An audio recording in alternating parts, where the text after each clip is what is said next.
is South Vietnam, just 3/4 the size of Victoria, home for 15 million people.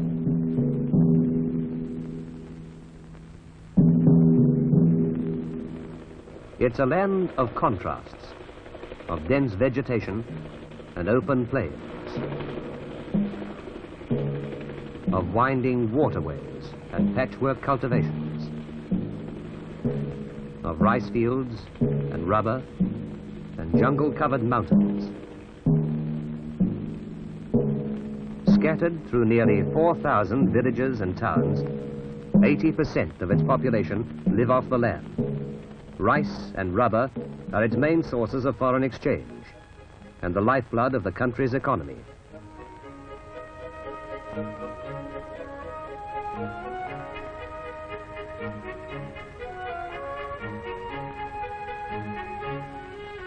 Ancient methods of cultivation retain a tempo of living that has been little affected by modern science and the arrival of the machine age. They are a hard-working people who, since the days of World War II, have struggled for an elusive peace. Today, Australian soldiers are in Vietnam to help them find that peace. Tucked away in protective sandhills near the coast of Phuoc Tuy province, southeast of Saigon, the Logistics Support Group receives vital war stores shipped from Australia. From the sprawling beach complex to the operational headquarters at Nui Dat is only minutes by helicopter. Here, Australian combat troops are tactically dispersed, poised for battle.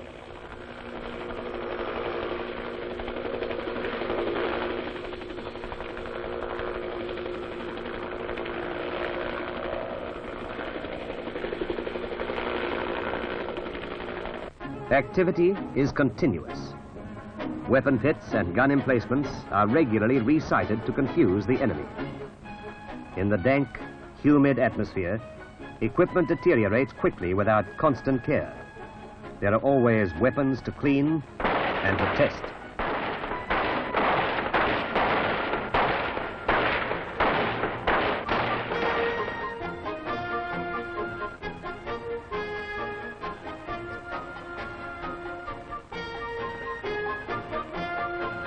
There is ammunition to stack, stores to check, and 101 other duties essential to maintain a state of readiness.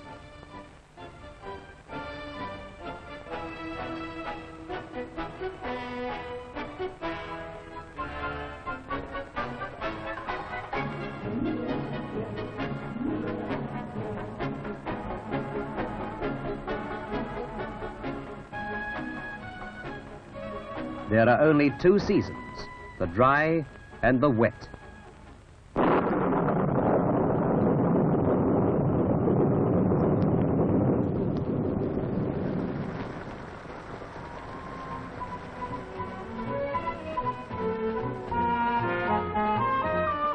Between May and October, 57 inches of monsoon rain will add to the soldier's problems. When a storm passes, much of his work must be done again.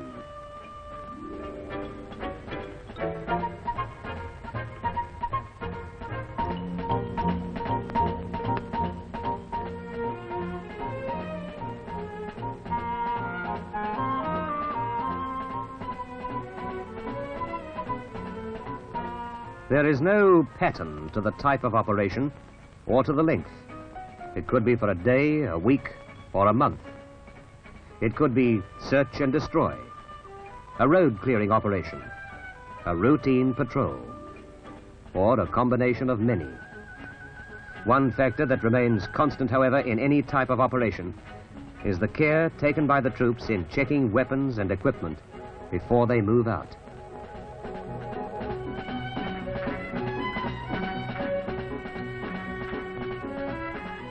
If they are lucky, they will ride, possibly in an armored personnel carrier.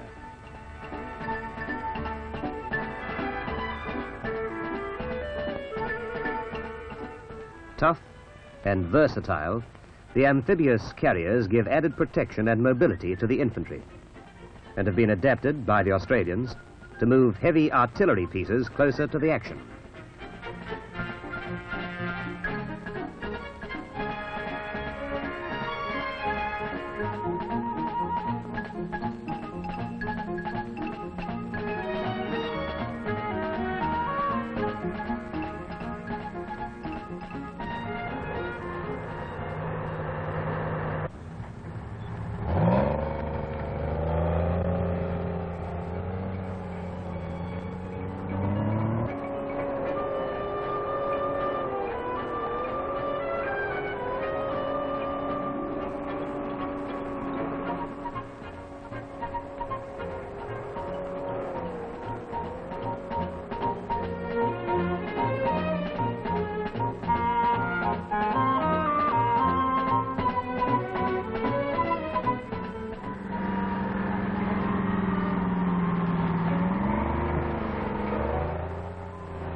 From here, it's a job for the infantry.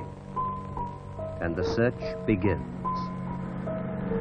Intelligence sources have supplied information that the Viet Cong have been seen moving large quantities of rice in the area. The Australians' task: find the rice, remove it, and destroy the hideout.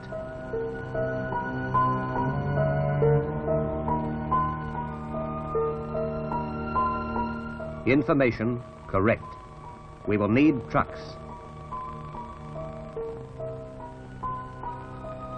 The enemy has gone, but he may have left booby traps in the rice bags.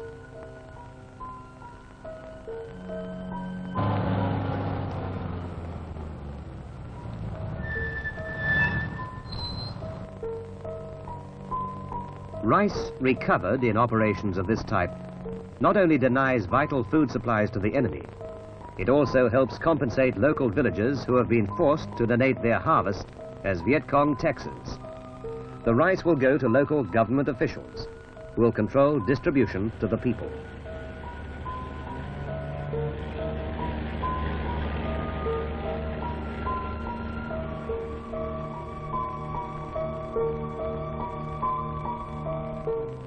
The storehouse must now be destroyed.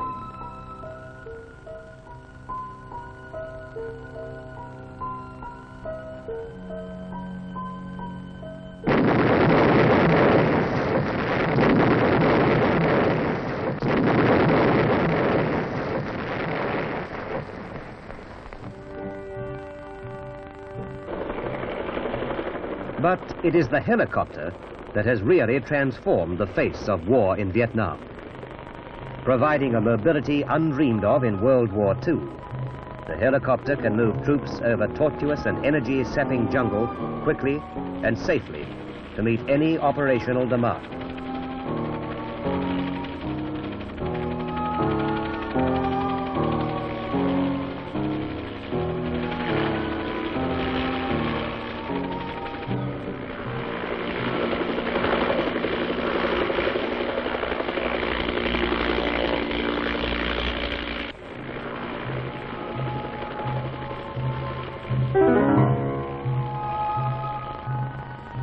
The helicopter evacuates casualties and transports equipment.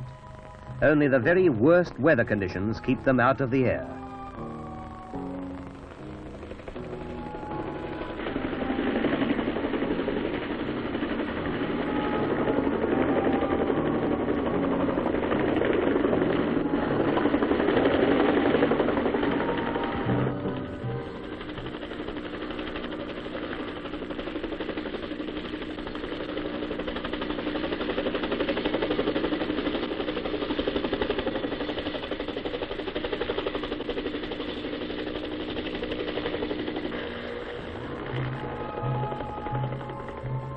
Once on the ground, the search begins.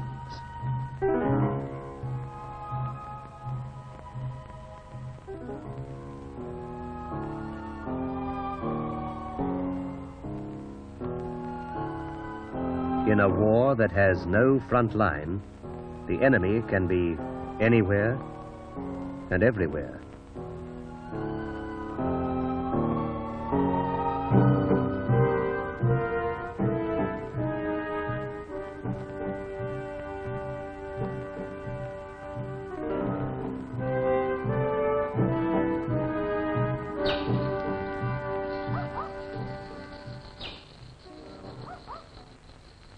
The countryside can vary from open grassland and dry paddy fields to thick scrub, jungle, and mangrove swamps.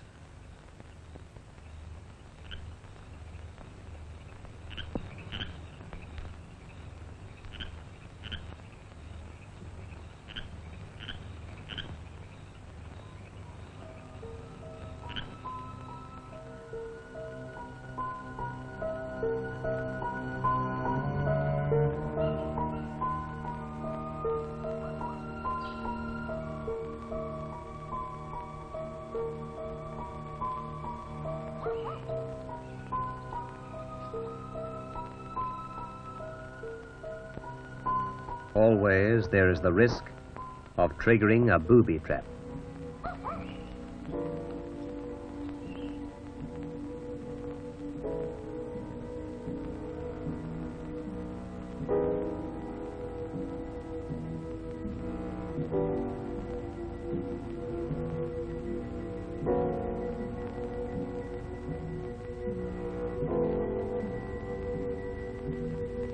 Contact with the enemy usually comes without warning.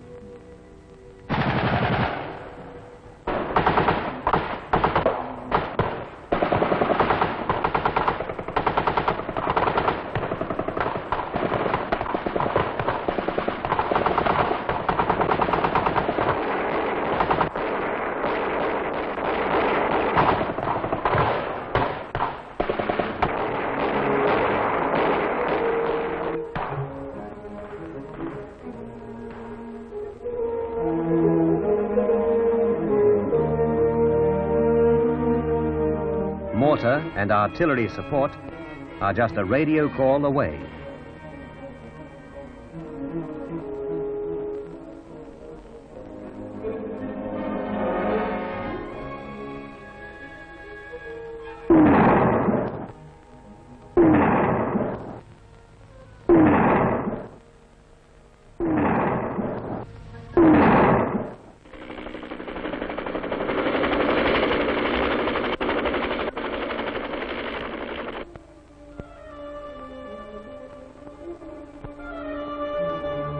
The availability of accurate and sustained artillery fire can have a deciding influence on the outcome of such battles.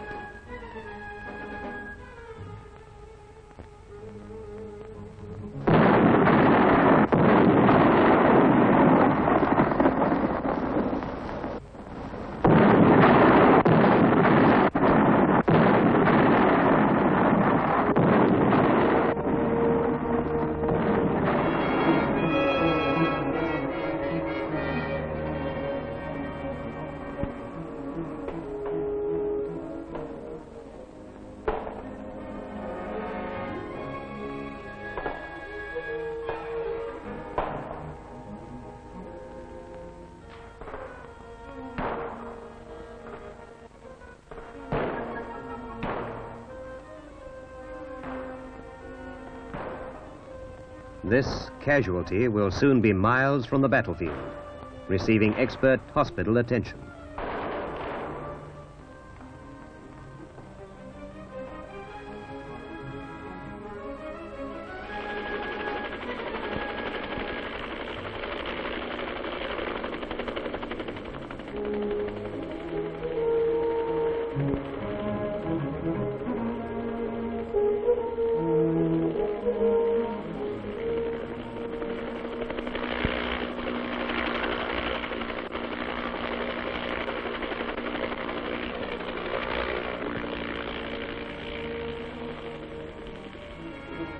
The fight is over. Fresh orders can now be issued before the search continues.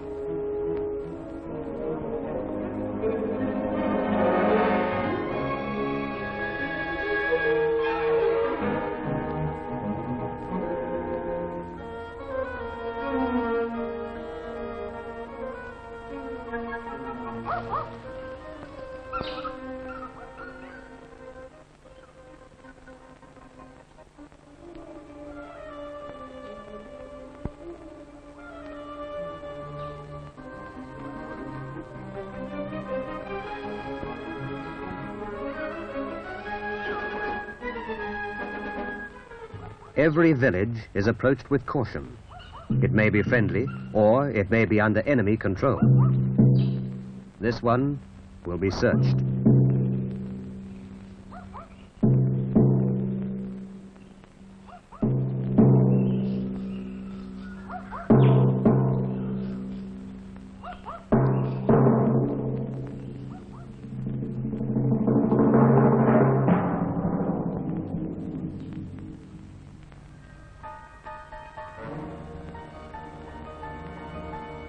Suspects are questioned and prisoners taken.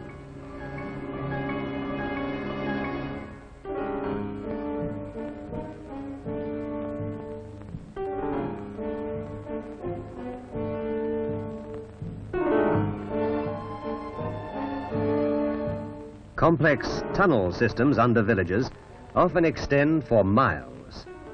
They can be large enough to contain hospitals and vast storerooms and can hide entire enemy units. Engineers armed with pistol and telephone probe the tunnels so they can be mapped for later destruction.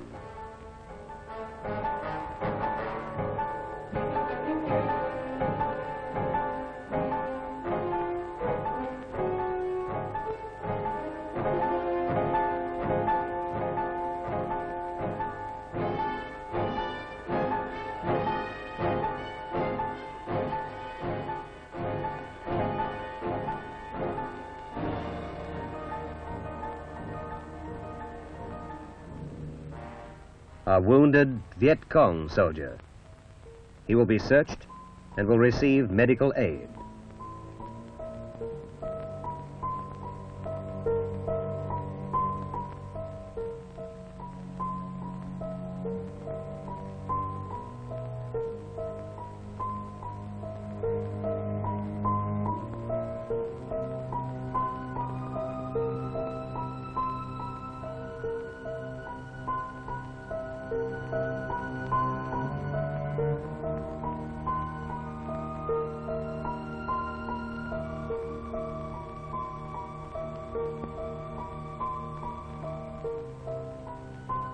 The search is thorough.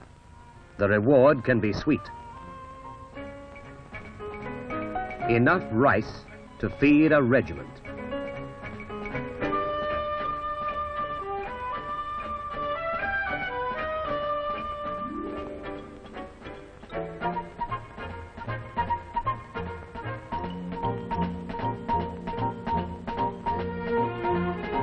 What has been taken from them is now being returned.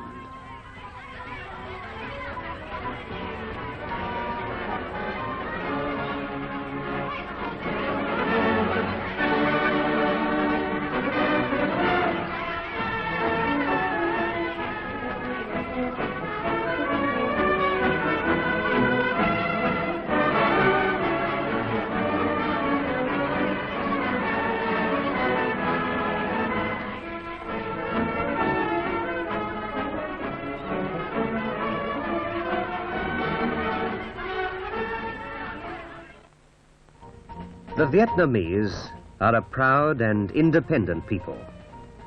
And as the war moves away from their homes, their thoughts turn to rebuilding a shattered community system.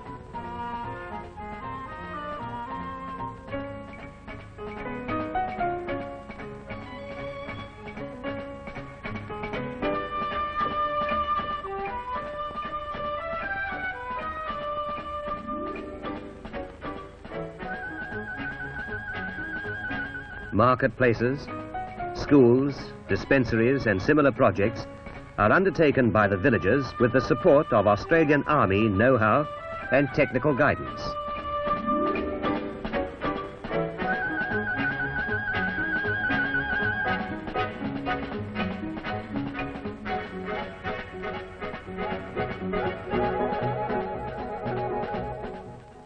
In many villages, medical and dental services are unknown, and army doctors and dentists are earning respect and confidence by improving health standards and village hygiene.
Slightly more than half the population are under 18 years of age.